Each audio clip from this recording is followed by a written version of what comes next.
출애굽기 13장 17절에서 22절입니다. 출애굽기 13장 17절에서 22절.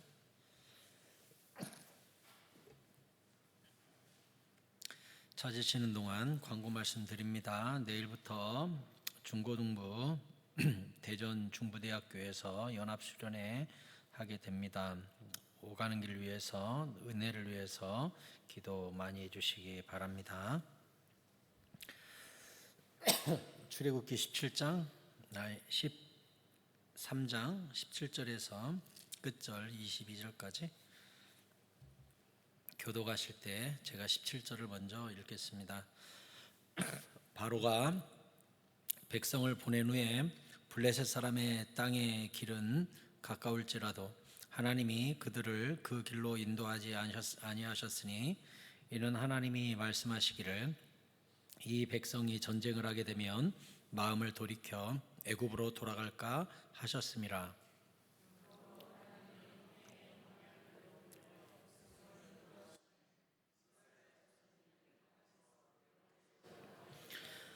모세가 요셉의 유고를 가졌으니 이는 요셉이 이스라엘 자손으로 단단히 맹세하게 하여 이르기를 하나님이 반드시 너희를 찾아오시리니 너희는 내 유고를 여기서 가지고 나가라 하였음이더라.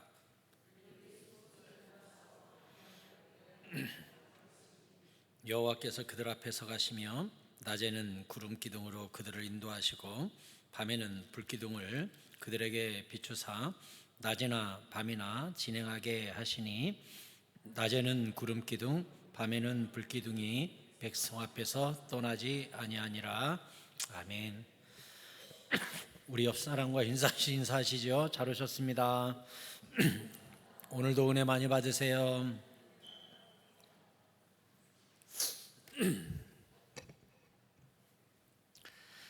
오늘은 구름 기둥과 불 기둥이라는 제목으로 설교하도록 하겠습니다. 드디어 이스라엘 백성들이 출애굽을 해서 가나안을 향해서 출발하는 장면이 나옵니다. 17절에 바로가 백성을 보낸 후에 블레셋 사람의 땅의 길은 가까울지라도 하나님이 그들을 그 길로 인도하지 아니하셨으니 이는 하나님이 말씀하시기를 이 백성이 전쟁을 하게 되면 마음을 돌이켜 애굽으로 돌아갈까 하였음이라. 그러므로 하나님이 홍해의 광야길로 돌려 백성을 인도하심에 이스라엘 자손이 애굽 땅에서 대열을 지어 나올 때 했습니다. 이스라엘이 애굽 땅에서 대열을 지어 나온다 할지라도 그들은 400년 동안 노예로 있었기 때문에 전쟁 기술을 배울 기회가 없었습니다. 당연히 애굽이 전쟁 기술을 노예들에게 가르치면 그들이 저항하거나 반역을 일으킬 수 있기 때문에 애굽은 이스라엘 백성에게 전쟁의 기술을 가르치지 않습니다. 또 전쟁터로 데리고 가지도 않죠. 가서 전쟁 기술을 배우게 되면 나중에 애굽을 향하여 반역을 일으키게 되고 애굽은 곤란에 처하게 됩니다. 그래서 이스라엘 자손들에게는 벽돌을 굽는 일이나 시키고 전문적인 기술을 가르치지 않았습니다. 그래서 이스라엘은 아직 강한 상태가 아니었어요.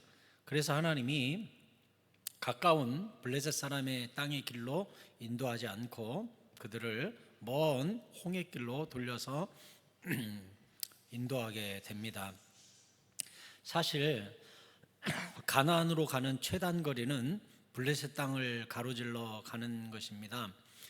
그래서 우리가 창세기를 읽어보면 아브라함이나 이삭과 야곱 이 사람들이 가뭄이 생기면 애굽으로 넘어갈 때 이 단에서 브엘세바라고 하잖아요. 이스라엘 국토를 이야기할 때 단에서 브엘세바까지라고 이야기하는데 단은 북쪽 끝이고 브엘세바는 남쪽 끝이에요.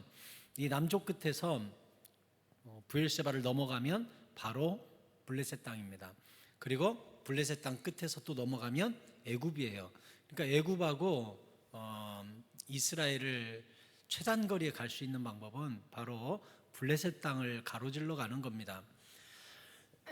근데 우리가 잘 알다시피 블레셋, 이 골리앗으로 대표되는 블레셋은 굉장히 호전적인 민족이고 이스라엘을 끊임없이 괴롭혔던 민족입니다. 우리가 흔히 이스라엘과 이 팔레스타인의 전쟁에 대해서 뉴스에서 자주 보게 되잖아요. 그럼 뭐 팔레스타인 가자 지구에서 또 뭐 전쟁이 있었다, 뭐 이 가자 지구에서 하마스가 로켓을 쐈다, 이런 이야기들이 많이 나오는데 팔레스타인이라는 단어 자체가 블레셋에서 팔레스타인이 나온 단어입니다. 그러니까 팔레스타인은, 이 블레셋이라는 이름은 팔레스타인이라는 플레셋, 팔레스타인 같은 어원이에요. 그러니까 지금 팔레스타인이라는 나라 자체가 블레셋에 뿌리를 두고 있는 나라로 끊임없이 이스라엘과 대치하고 있는 것이죠. 그러니까 이 블레셋이라는 나라는 한 3, 4천 년 동안 징글징글하게 이 이스라엘하고 대치 상태에 있는 민족이다라고 생각하면 돼요. 근데 이 블레셋이라는 이 민족성 자체가 굉장히 호전적이어 가지고 절대로 이스라엘에게 길을 내주지 않을 것을 하나님은 아셨어요. 그래서 다소 멀지만 홍해로 인도를 하게 됩니다. 우리도 성경을 보면 다윗이 사울에게 십수년 동안 쫓겨다니면서 정처가 없는 광야 생활하는 것을 보게 됩니다. 어떻게 보면 시간 낭비처럼 보이지 않습니까? 바로 사울 죽이고 바로 왕을 삼아주시면 좋겠건만 다윗은 20대 초반부터 굉장히 사울에게 쫓겨서 정처가 없는 광야 생활을 하게 됩니다. 하나님은 왜 그런 방법을 쓰셨을까요? 우리는 이제 이후에 다윗이 왕이 되어서 어떻게 하나님께 순종했는지를 알기 때문에 이 광야 10여 년이 결코 낭비가 아니라는 것을 압니다. 거기서 다윗은 뭘 배우죠? 순종을 배워요. 사울은 바로 제비 뽑아가지고 그냥 하나님이 왕으로 세웠거든요. 그랬더니 사울이 어떤 결정적인 결함을 갖고 있습니까? 처음부터 갑자기 신분 상승을 이루니까 굉장히 처음에는 바퀴 뒤에 숨을 정도로 겸손했거든요. 근데 갑자기 완장을 채우니까 사람이 되는 게 없어요. 자기 위에 자기를 왕으로 세운 또 다른 왕이 있다는 것을 알아야 되는데 그 준비 기간이 없었어요. 그 교육이 없었어요. 사무엘을 통해 하나님이 대리 통치를 시도하거든요. 불러요. 이렇게 해야 된다, 저렇게 해야 된다, 다 죽여라, 진멸해라 얘기하거든요. 근데 사울왕이 가서 진짜 왕의 말을 안 들어요. 그리고 자기 멋대로 합니다. 그래서 하나님이 두 번째 왕 다윗은 10년간 광야에서 떼굴떼굴 굴리면서 뭘 가르치죠? 순종을 가르쳐요. 어떻게 네 위에 또 다른 왕이 있다, 이것을 가르쳐요. 그래서 나중에 다윗이 왕 된 다음에 늘 하나님께 묻고 움직이고 묻고 움직이죠. 그리고 다윗이 무너질 때는 언제죠? 하나님께 묻지 않았을 때. 그리고 우리아를 죽이고 밧세바를 취하면서 스스로 무너지는 장면이 나옵니다. 그때 다윗이 뭘 느꼈을까요? 나도 결국은 사울과 똑같구나, 이것을 느꼈겠죠. 그러면서 사울을 추억합니다. 사울이 불순종하고 나서 어떤 모습을 보였어요? 악령에 주께서 부리시는 악신에 붙들린 것을 봤습니다. 그래서 나단이 당신이 그 사람이요 했을 때 시편 51편을 그가 쓰거든요. 시편 51편에서 뭐라 그랬어요? 주의 성령을 내게서 거두지 마옵소서. 뭘 봤기 때문에? 사울을 봤기 때문에. 사울이 불순종한 다음에 악신에 붙들리고 자기가 가서 연주하면 간신히 떠나고 이런 장면을 친히 옆에서 봤었기 때문에 불순종한 자의 최후도 봤기 때문에 그가 하나님께 가장 먼저 회개한 게 주여 내 내게서 주의 성령을 거두지 말아 주시옵소서 하고 주님 앞에 회개를 하게 됩니다. 그 회개도 사실은 어디에서 나온 거예요? 광야 10여 년 동안 훈련을 받았기 때문에 주님 앞에 회개도 할 수 있었어요. 여러분, 하나님은 이 먼 길로 인도하시면서 광야 훈련소에 이스라엘 백성을 40년간 떼굴떼굴 굴립니다. 뭘 가르치려고 할까요? 당연해요. 순종을 가르치려고 그래요. 그래서 순종해야 될 법이 필요하겠죠. 그래서 그 광야에 호렙산으로 데리고 가서 제일 먼저 광야 출발하면서 호렙산 먼저 데려가요. 그리고 호렙산에 가서 뭘 주죠? 십계명 돌판 2개를 딱 내어줘요. 왜 광야 첫 출발할 때 목적지가 호렙산이었을까요? 그리고 왜 호렙산에서 십계명을 먼저 주실까요? 이걸 통해 우리는 눈치채야 돼요. 이스라엘 백성은 광야 학교에 들어갔구나. 광야 학교에 들어갔구나. 그래서 학교는 뭐가 필요하죠? 가면 교과서가 필요하잖아요. 교과서. 그래서 우리 학기 초기에 방학식 할 때랑 보면 우리 어릴 때 새 책 나눠줬어요. 학교에서. 그럼 집에 와가지고 달력 뜯어서 겉에 표지 싸고 그랬던 기억이 지금도 선합니다. 그래가지고 한 학기 다 쓰고 나서 달력 껍데기 벗겨보면 새 책이에요. 겉표지가. 새 학기 시작하면 당연히 교과서가 나와요. 똑같아요. 새로운 광야 학교 딱 들어가면서 하나님이 교과서 줘요. 그게 뭐예요? 십계명이에요. 그러니까 하나님이 이스라엘 백성을 광야 먼 길로 돌릴 때는 다 이유가 있고 뜻이 있어요. 거기서 율법도 받아야 되고 순종 훈련도 해야 되고 가나안을 정복할 만한 믿음과 자격을 거기서 획득해야만 이 관한을 주시는 거예요. 우리도 살다 보면 주님께 기도하면서 애타는 기도 제목들이 많이 있습니다. 왜 지금 안 주시지? 내 생각엔 이때쯤 응답하셔야 되는데 왜 하나님은 여유가 만만하시지? 나만 속 터지고 나만 애강장이 터지는 것 같아요. 내 눈앞에 여기 넘어가면 바로 가나안인데 삥 돌린단 말이에요. 주님 저한테 왜 이러세요? 하나님은 왜 이렇게 여유가 만만하세요? 저는 왜 이렇게 늦는 거예요? 저도 고3 때 총신대학교 대입 학력고사 시험 봤다 떨어지고 재수했거든요.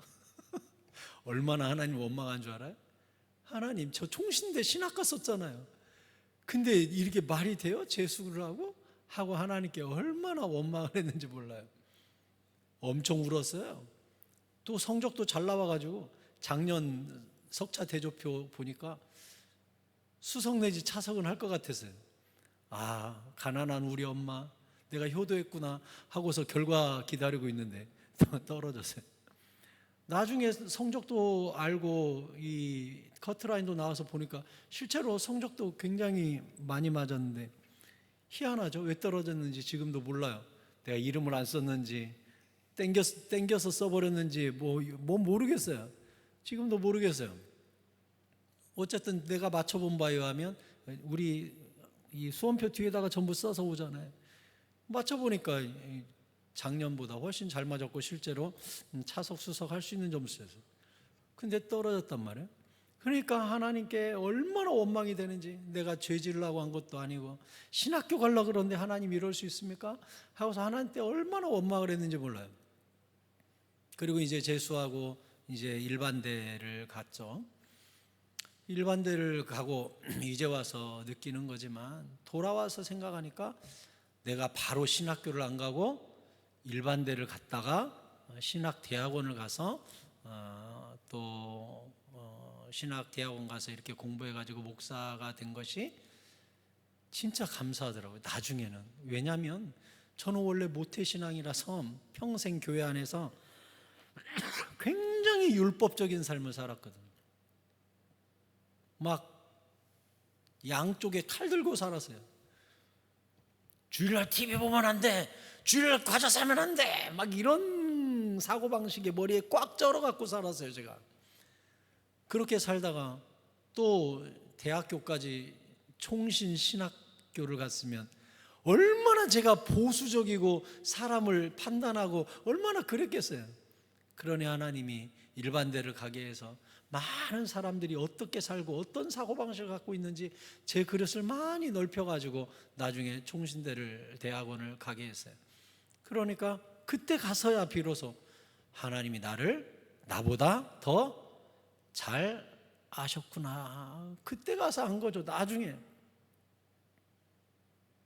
똑같아요. 내가 남들보다 늦은 것 같아요.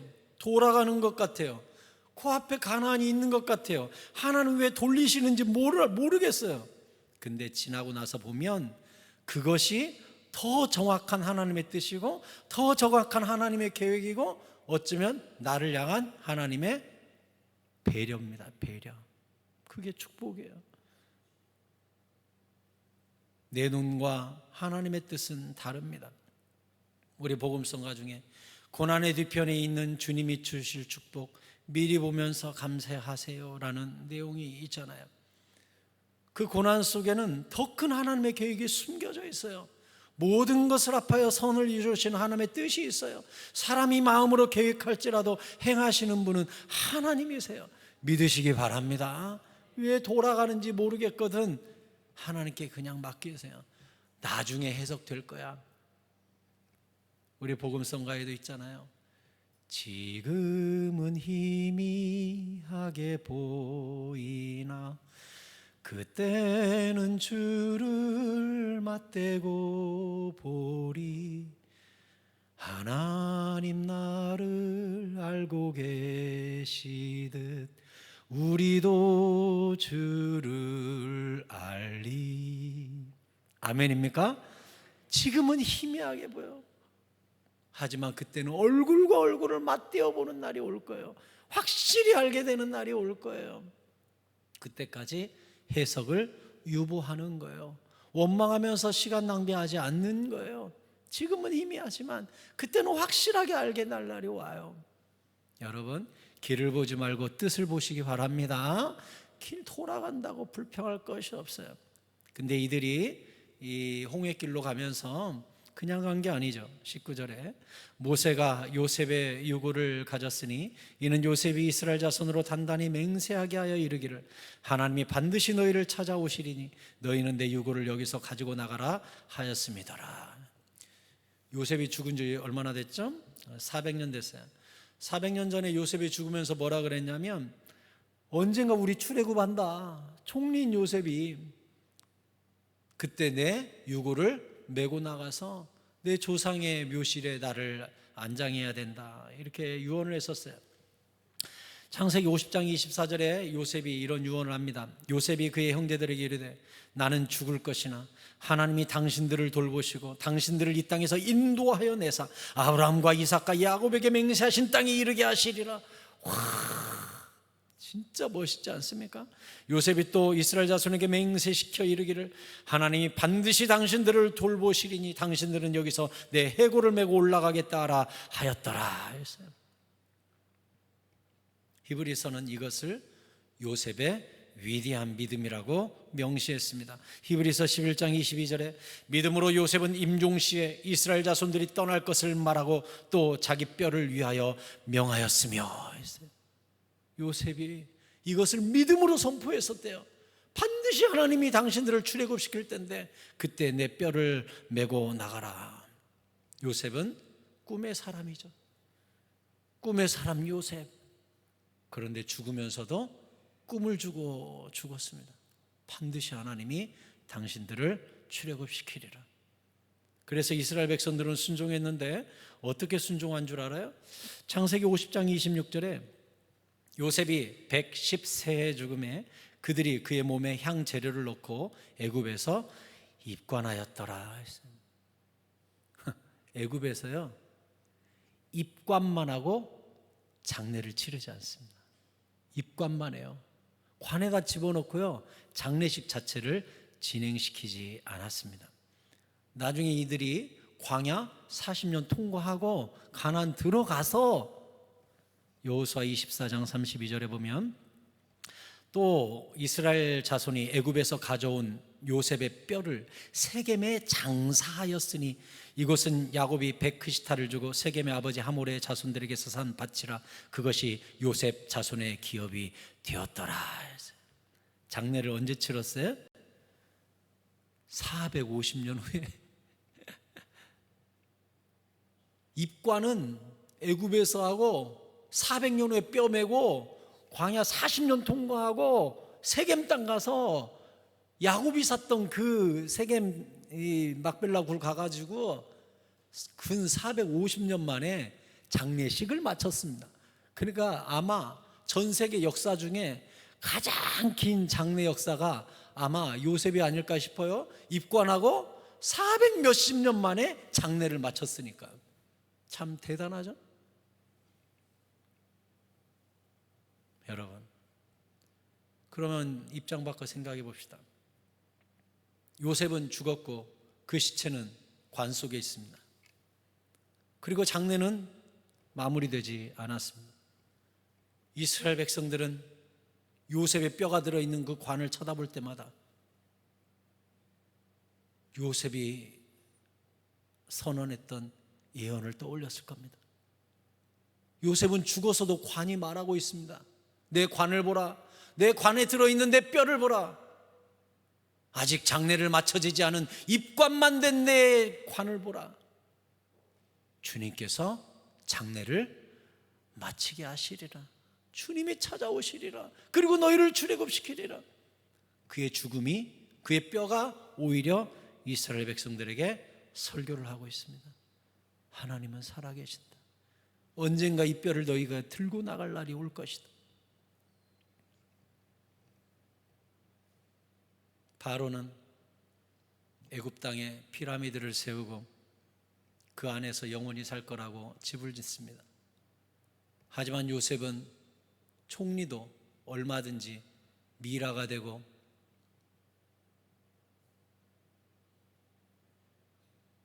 영원 불사의 예식을 통해 작은 피라미드라도 얻을 수 있는 높은 직책입니다.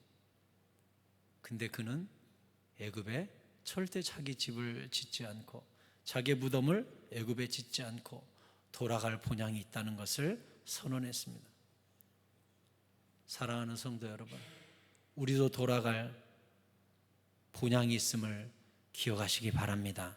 우리는 이 땅의 나그네입니다. 이 땅의 유일한 텐트 같은 우리 집은 무너질 날이 있습니다.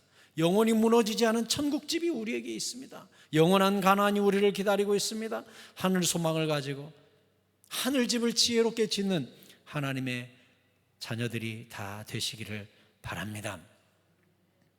20절에 그들이 숫곳을 떠나서 광야 끝 에담에 장막을 치니 여호와께서 그들 앞에서 가시며 낮에는 구름 기둥으로 그들의 길을 인도하시고 밤에는 불기둥을 그들에게 비추사 낮이나 밤이나 진행하게 하시니 낮에는 구름 기둥 밤에는 불기둥이 백성 앞에서 떠나지 아니하니라 했습니다. 이제 광야 정처 없는 40년을 가야 되는데 내비게이션이 있어야 할 거 아닙니까? 하나님께서 내비게이션을 보냈는데 낮에는 구름 기둥 밤에는 불기둥이 백성 앞에 나타났습니다. 흔히 우리가 구름 기둥이 이스라엘의 그늘이 되어서 낮에도 큰 더위에 쓰러지지 않게 도와주신 거다라고 이야기를 하는데 맞아요.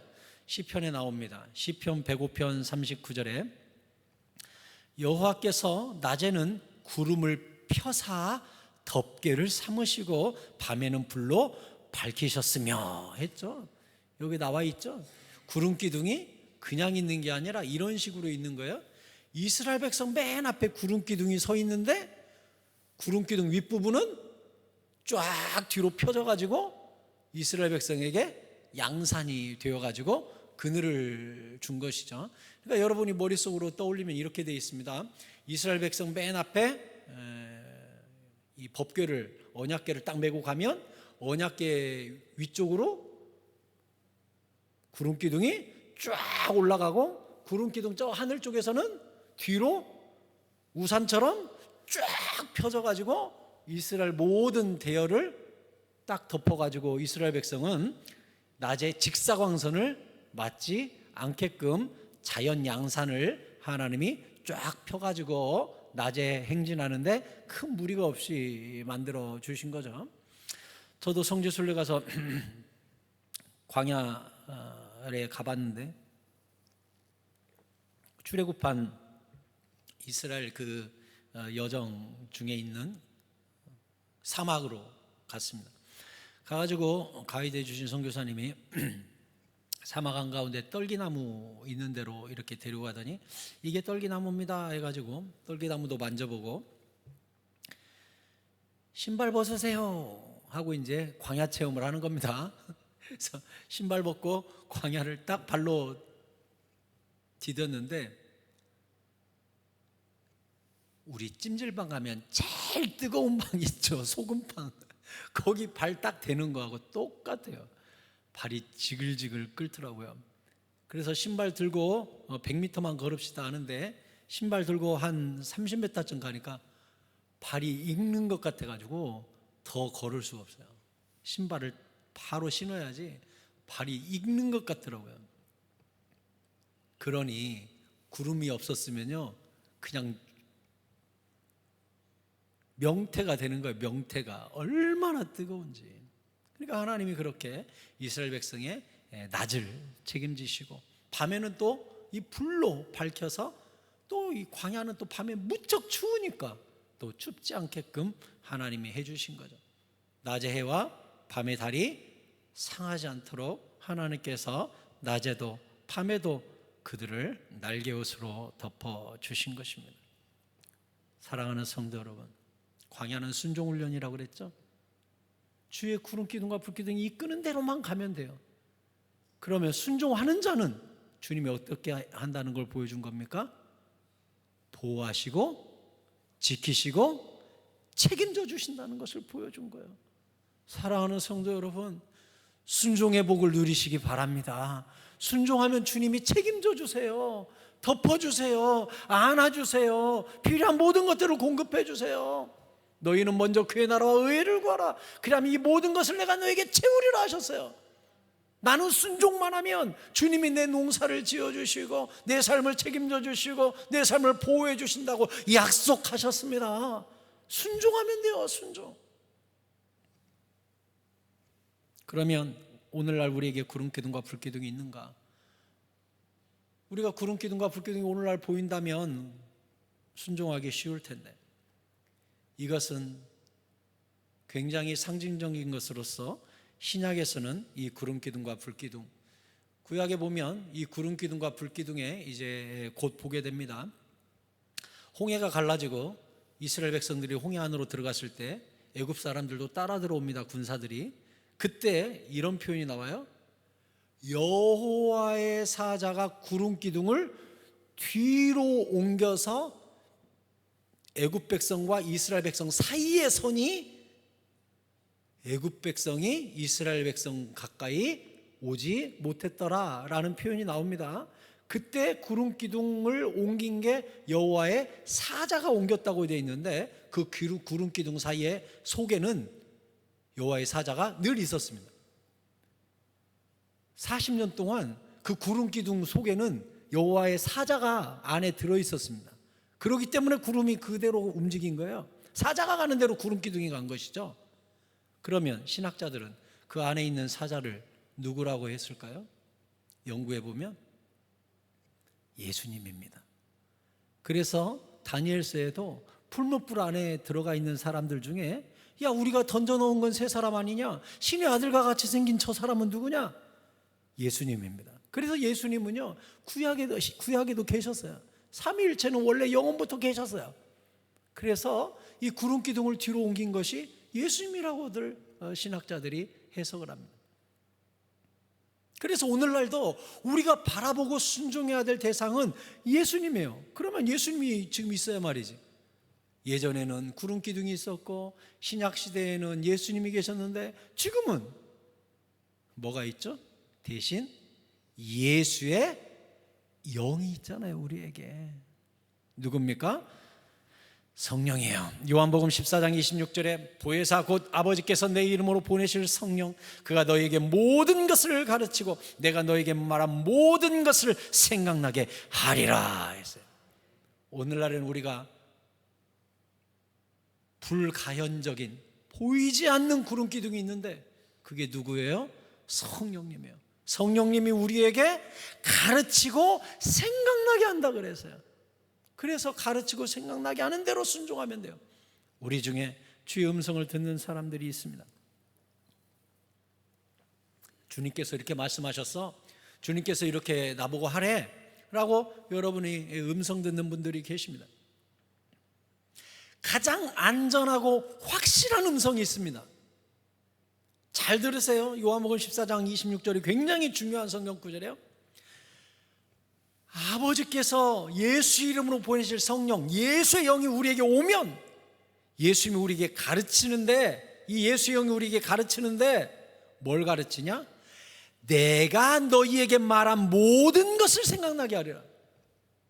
무엇을 가르쳐요? 예수님의 말씀을 가르쳐 주세요. 왜? 예수의 영이니까.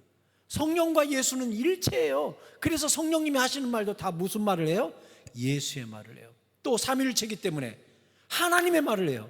그렇기 때문에 성령은 99.9% 우리 안에서 무슨 말씀을 주시냐? 성경 말씀을 주십니다. 그러니까 음성을 듣는 가장 안전하고 확실한 방법은 말씀을 성경 말씀을 레마로 받는 거예요. 말씀을 생각나게 한다 그랬잖아요. 생각나게. 그러니까 오늘도 기도하실 때 여러분이 순종할 말씀을 생각나게 해달라고 기도하세요. 예수님께서도 마귀와 싸울 때 기록되었으되 기록되었으되 기록되었으되 하고 성경 말씀으로 싸우셨잖아요. 우리 영적 전쟁도 다 그래요. 성경 말씀에 능한 자들이 되어야 돼요.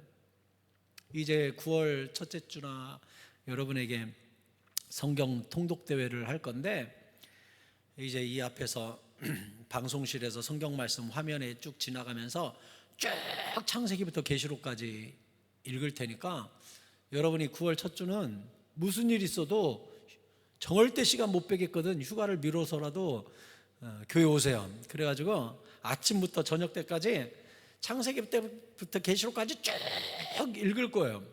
근데 제가 이제 전에 있던 교회에서 해보니까 성경 말씀을 태초에 하나님이 천지를 창조하시니라 하면 벌써 졸음이 오니라 이렇게 되거든요. 그래서 제가 전에 있던 교회는 1.2배속으로 앞에서 읽어줘요. 그러니까 태초에 하나님이 천지를 창조하시니라 이렇게 해야 사람이 긴장을 하고 좀 따라갑니다. 아니면 나긋나긋 읽어주면 나긋나긋 자요. 그래서 1.2배속 정도로 앞에서 읽어줄 거거든요. 그러면 빨간 펜 딱 잡고 중요한 성경 구절은 밑줄 그으면서 막 읽는 거예요. 그렇게 해서 속독 비슷하게 일독을 할 건데, 그렇게 하고 나면요 아주 뿌듯합니다. 그리고 읽으면서 내가 밑줄 그었던 부분은 쉬는 시간에 한 번 더 읽고 하면 굉장히 말씀이 아로새겨지거든요. 왜 제가 일독을 여러분에게 시키려고 하냐? 성령이 음성을 들려줄 때 성구를 넣어놔야 그것을 생각나게 하리라라고 했잖아요. 생각나게 하리라. 입력을 안 했는데 뭐가 생각나겠어요? 일단은 성경을 넣어놔야 생각이 떠오를 거 아니에요. 그래서 읽는 거예요. 성경을 일독이라도 해야 되는 이유가 뭐냐면 성령이 말씀을 생각나게 하는데 말씀 자체를 안 넣어놓으면 이 리마인드가 안 되는 거야. 안 떠오르는 거예요. 그래서 꼭 성경 일독을 여러분에게 권하는 것입니다. 이제 인터넷으로 생중계도 할 테니까 도무지 안 되는 사람은 집에서 이어폰이라도 꽂고 큰 소리라도 화면으로 켜놓고 집에서라도 막 읽어서 반드시 9월 첫째 주에 여러분 성경 일독들 하시기 바랍니다. 아셨죠? 왜 이러지? 여러분 왜 이러세요? 이러시면 안 돼요. 성경 일독 꼭 하세요. 네, 그래가지고 말씀을 내 마음속에 넣어놔야 성령이 하는 일은 뭐니까? 생각나게 하는 일을 하니까. 그래서 말씀을 넣어놔야, 창고에 넣어놔야 성령님이 꺼내줄 거 아니에요. 그래서 성경 일독을 꼭 하는 거니까 성경 일독 꼭 하십시다. 그리고 요한복음 16장 13절에도 그러나 진리의 성령이 오시면 그가 너희를 모든 진리 가운데로 인도하시리니, 이스라엘의 구름 기둥과 불 기둥은 가나안 젖과 꿀이 흐르는 땅으로 인도했죠. 성령은 어디로 인도해요? 진리 가운데로 인도해요. 진리는 누구죠? 예수님이죠. 예수님이 뭐라 그랬어요? 내가 곧 길이요 진리요 생명이라 그랬으니까 성령은 예수의 영이라서 어디로 이끌어요? 진리이신 예수님께로 이끌어요. 그래서 그가 스스로 말하지 않고, 성령님이 오시면요 스스로 말하지 않는데요, 그러니까 성령님이 우리 안에 오셔가지고 막 스스로 좌회전해라 우회전해라 막 이렇게 스스로 말하는 게 아니래요. 성령님은 스스로 말하지 않고 들은 것을 말하며 장래일을 너에게 알리시리라 그랬어요. 그러니까 성령은 무슨 일을 해요? 예수님께 들은 것을 생각나게 하시는 일을 해요. 그게 성령이 하시는 거래요. 그러니까 내가 주의 음성을 들었어 할 때 가장 확실한 주의 음성은 뭐냐면, 내 안에 계신 성령님이 예수님의 음성을 떠오르게 해주시고 생각나게 해주시고 인도함으로 말미암아 진리이신 예수님과 가까워지게 만들어서 우리가 장래일 예언이라고 하거든요. 성경에서 말하는 예언은 뭐예요? 성경 말씀을 풀어주는 일을 예언이라고 그래요. 그러니까 성령님도 내 안에서 예언의 일을 한다. 이건 무슨 뜻이냐? 설교를 하신다는 뜻이에요. 설교. 그러니까 성경을 풀어주시는 일을 성령님이 하신다는 거예요. 그러니까 만약에 성령의 음성을 너무나 잘 듣는 사람은 이렇게 하면 되겠네요. 성령님, 로또 번호 불러 주시옵소서. 네 11번, 네 17번 이러면 되겠네. 성령님 아시죠? 그거 다 알아요. 근데 절대 말 안 하십니다. 성령님은 왜 우리에게 그런 거 안 가르쳐 주실까요? 우리가 어떤 선택의 순간에 주님께 물으면 성령님이 말씀을 통해 이끄심을 받는 거지 점지해 주는 것을 찾는 게 아니에요. 기도 똑바로 하셔야 돼요. 우리는 자칫 무당이 마치 찍어주듯 성령님이 점지해 주시기를 원하거든요. 그렇게 성령님은 일하지 않아요. 성령님은 말씀을 풀어주시고 말씀의 잣대에 따라 우리가 선택하기를 원하세요. 그래서 우리가 진리대로 선택함으로 네가 잘 선택했구나 하고 그 의지에 대한 상을 하늘에서 주는 거예요. 근데 내가 그런 의지나 결단도 없이 성령님께 물어서 성령님이 A, 네 A, 성령님 B, 그러면 에 B, 그러면 무슨 상이 있겠어요? 성령님이 상 받아야지. 성령님은 힌트를 주죠. 뭘로? 성경으로. 결정은 누가 해요? 내가 해요. 그래야 내가 상을 받죠, 천국에 가면. 근데 하나님이 나의 자유의지까지도 장악해가지고 이쪽으로 오라면 와 하고 강제로 막 해버리면 성령님이 상 받아야지. 내가 상 받을 게 뭐가 있어요? 왜 성령님은 나에게 A, B 있다고 탁 안 찍어줘요? 내가 성경을 토대로 고민해가지고 진리와 말씀대로 잘 선택하고 결정함으로 결단함으로 말미암아 순종하면 상을 잘했다고 주님께서 주실 수 있잖아요. 근데 내가 한 거 아무것도 없이 점지하듯이 이쪽 해버리면 무슨 상을 받겠어요? 내가 말씀을 가지고 고민하고 몸부림치고 울고 기도하고 하면서 길을 찾아갈 때 상을 주실 거 아니에요. 그러니 하나님은 우리에게 상 주시고 싶어서 쉽게 팍팍팍팍 이렇게 찍어주지 않아요. 고민해야 돼요. 그래서 신약시대는 성령님이 오셔서 진리와 말씀을 생각나게 하시고 결정은 내가 하게 하시고 내가 결정하고 내가 순종하게 하셔서 주님이 상을 네가 했어 하고 주시기 위해서. 성령님 왜 이렇게 애매해요? 상 주려고 그래요. 상 주려고.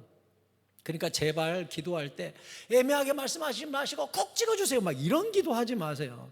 그러면 성령님이 상 만든다니까요. 내가 받을 상이 없어요. 그렇게 하지 마세요.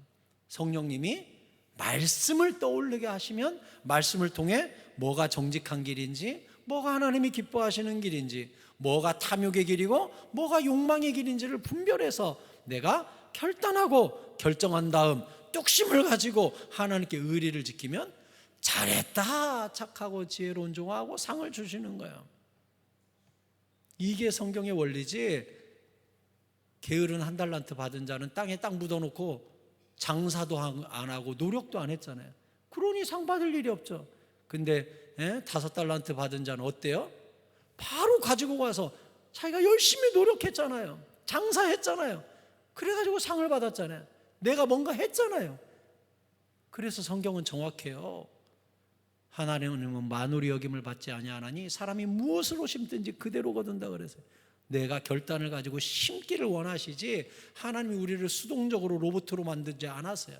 자유의지를 주신 이유는 상 주고 싶어서 그래요. 상 주고 싶어서. 자유의지는 뭐가 있죠? 불순종할 능력도 있고 순종할 능력도 있는 게 자유의지잖아요. 인간의 자유의지를 포기하는 게 뭐예요? 점지해달라는 기도예요. 점지해달라고 하는 순간 자유의지가 사라지는 거예요. 그럼 무슨 상이 있어요? 주님께 주님 지혜를 주십시오 하고 성경을 통해 성령의 깨닫게 하심, 떠오르게 하심, 생각나게 하심을 딱 붙잡고 결단하고 말씀을 따라 순종해 나아가면 주님이 복을 주시는 거예요. 제가 전에도 말씀드렸잖아요. 주일 안 지키지만 돈을 많이 벌 수 있는 대기업이 하나 있고 A라는 대기업이 있고, 주일은 지킬 수 있으나 돈은 조금 버는 B라는 중소기업이 있다고 합시다. 그럼 우리가 둘 다 합격이 됐어요. 그럼 하나님께 꺼내놓고 기도해야 될 거 아니에요. 하나님, A라는 회사에서도 합격이고 B라는 회사도 합격입니다. 제가 어디로 가야 됩니까? 여러분의 신앙 양심은 뭐라고 말하죠? 이놈아, 예배를 드릴 수 있는 곳으로 가야지 라고 말해요. 근데 내 안에 있는 또 하나의 육신은 그래도 돈 바짝 벌고 나중에 번 돈으로 주일도 열심히 하고 선교도 하면 되지 않나, 그리고 저녁 때 퇴근한 다음 방송으로 예배드려도 되는데 그래도 되지 않나, 이런 생각이 여기서 막 누구나 가고 싶어하는 삼성인데, 물론 삼성이 주일날 일 시킨다는 건 아닙니다.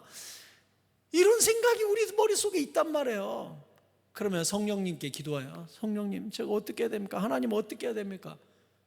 그럼 이 안에서 말씀이 떠오른단 말이에요. 거룩하라, 정직하라, 네가 어디로 가든지 내가 너와 함께한다, 떠오른단 말이에요.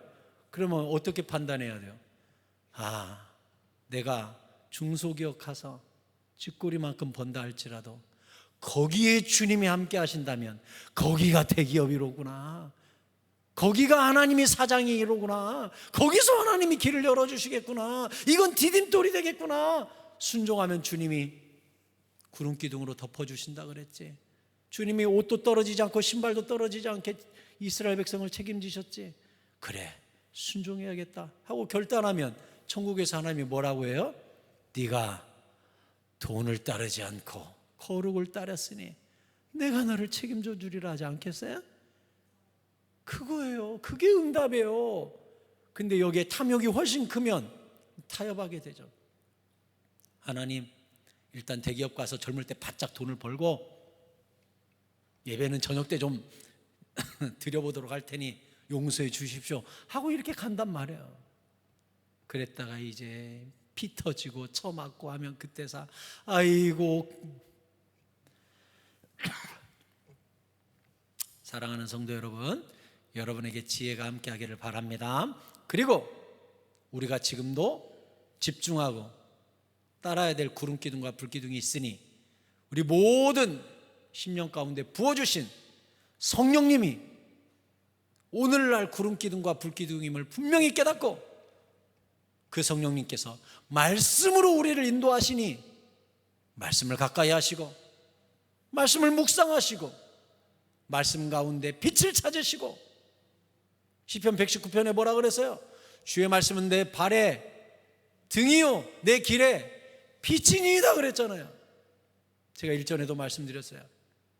이스라엘 백성들은 이 광야를 갈 때 거의 움푹움푹 패여가지고 낙타들이 발목이 꺾이고 낙타들이 다쳐요. 짐승들이 밤에 가면은요 발목이 꺾여가지고 막 짐승들이 다쳐요.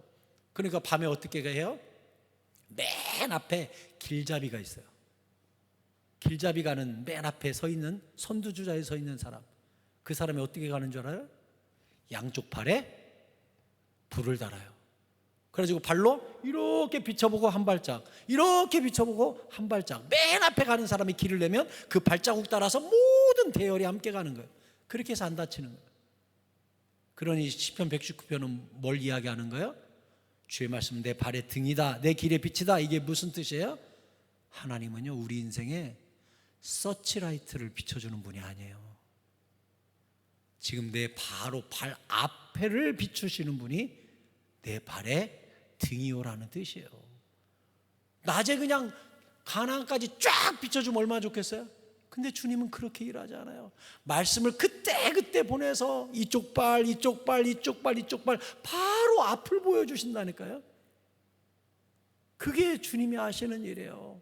인생은 고속도로가 아니에요. 평생 광야고, 평생 광야는 한 발짝 한 발짝 인도하시는 성령의 인도하심을 받아야 돼요. 그게 신앙생활이고, 그게 성령님과 동행하는 생활. 서치라이트를 저 도착지까지 하나님이 비춰놔버리면 누가 기도할 것이며 누가 성령님을 의지할 겁니까? 자기 멋대로 가면 되지. 그렇게 안 하세요. 바로 내 한 발짝 앞밖에 안 비춰줍니다.